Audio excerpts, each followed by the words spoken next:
Hello everyone, this is Divya working as assistant professor in St. Peter's Engineering College in EEE department. Today I want to deal with transformers topic. So, a transformer is a static device which can alter the magnitude of energy without changing frequency. This is the definition of a transformer. That means it is a static device which can alter the magnitude without changing frequency. And coming to the classification, these transformers are divided into two types. Those are step up transformer and step down transformer. So, step up transformer is nothing but if the output voltage is greater than the input voltage of the transformer, then that type of transformer is called as step up transformer.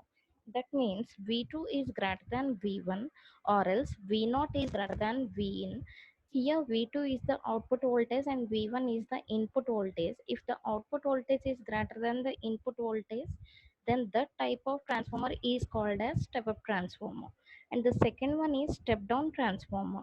That means if the output voltage is less than the input voltage, that means if V2 is less than V1, then that type of transformer is called as step down transformer. And coming to the construction of the transformer, consider a core as shown here. I will display the circuit diagram here. So this is the construction diagram of a transformer. So consider a core which is made with iron. So this is made with iron, and place the primary windings on the primary limb.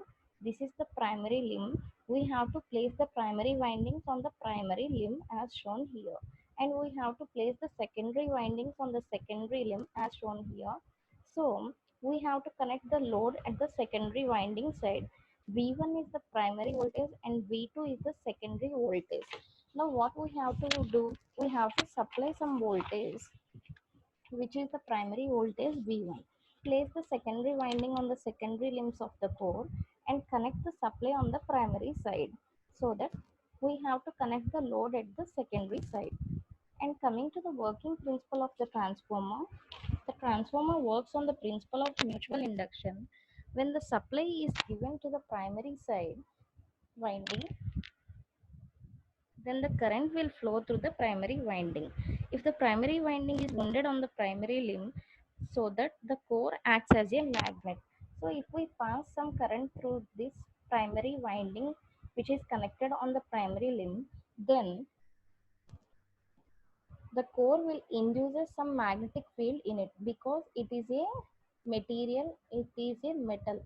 When we are passing the current which is connected to this metal, then what will happen, this core induces some magnetic field. So due to the flow of current, the iron piece acts as a magnet, so that the flux is produced in the magnet field, that is iron piece. The supply is alternately here the supply is a alternating quantity. That means here we are providing an AC voltage. V1 is AC. So AC means that is a alternating quantity. So the current changes with respect to time. So the flux also changes with respect to time. So the change in flux produces an EMF according to the Faraday's law of electromagnetic induction in the primary winding. That means the flux produced in the primary side will link with the secondary side. Due to this flux, an EMF is induced across the secondary winding. The flux which is produced in the primary side will link with the secondary side. So due to this, some current is induced in the secondary side. That means initially some EMF will induced in the secondary side. Due to that EMF, some current is passed through the secondary side. This is connected across the load, and the secondary side EMF is induced due to mutual induction. So this EMF is called as mutually induced EMF, and it is also called as statically induced EMF. The EMF induced in the secondary winding is due to the mutual induction, so it is called as mutually induced EMF. And the system is stationary here, so it can be also called as statically induced EMF. And coming to the EMF equation of the transformer, initially we have to consider what is the EMF produced by the transformer. So that's why here I consider the waveform of the EMF produced by the transformer. Here the supply is a alternating quantity. so that the current passing through the primary winding changes, so that the flux linked with the core changes. If the flux linked with the core changes, the secondary winding current also changes. If the secondary winding current changes, the EMF which is produced by the secondary winding changes. So it depends on the primary current only. So the primary current is a alternating waveform, so here the EMF is also a alternating waveform. So here I represented the time period as t, and phi m is the maximum flux produced.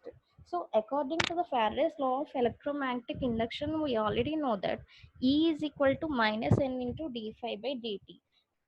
So here n represents the number of turns of the coil, and d phi by dt represents the change in flux with respect to time.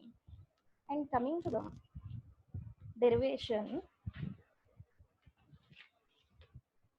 from 0 degrees to 90 degrees, the change in flux should be phi m only, because at 0 degrees the flux change is 0, and at 90 degrees the flux change is phi m. So the difference is phi m only, that is represented here. And the frequency f is equal to 1 by gt, means time period. Frequency is the reciprocal of time period, so that f is equal to 1 by t. So from that we can obtain that t is equal to 1 by f. So the change in the time period is nothing but dt is equal to t by 4 minus 0. So the change in time is from 0 degrees to 90 degrees only. That is dt is equal to t by 4. So we know the formula, t is equal to 1 by f. Substitute the values here. T means t by 4, which is equal to 1 by 4f. So dt is equal to 1 by 4f. We know E is equal to d phi by dt. From that, E is equal to phi m divided by 1 divided by 4 pi. From that, we obtain the equation E is equal to 4f phi m. So here E represents the average value of the EMF which is produced by the secondary winding. And here we know the formula form factor. Form factor can be derived by using RMS value and average value.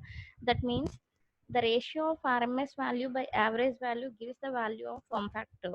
For a sinusoidal waveform, the form factor value should be 1.11, so that the RMS value divided by average value is equal to 1.11. From that we can obtain the formula RMS value is equal to 1.11 into average value. So from this, E RMS value is equal to 1.11 into E average value.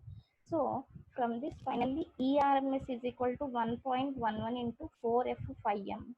From that I can derive the equation E is equal to 4.44 f phi m. So this is for only single turn conductor. But in a conductor there exist n number of turns, so that we obtain the equation as E is equal to 4.44 f phi m n, which is in volts. E is nothing but EMF. EMF is nothing but voltage. So voltage units are volts.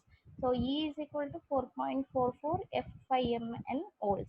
So for the primary winding, the induced EMF is equal to E1 is equal to 4.44 f phi m n1 volts.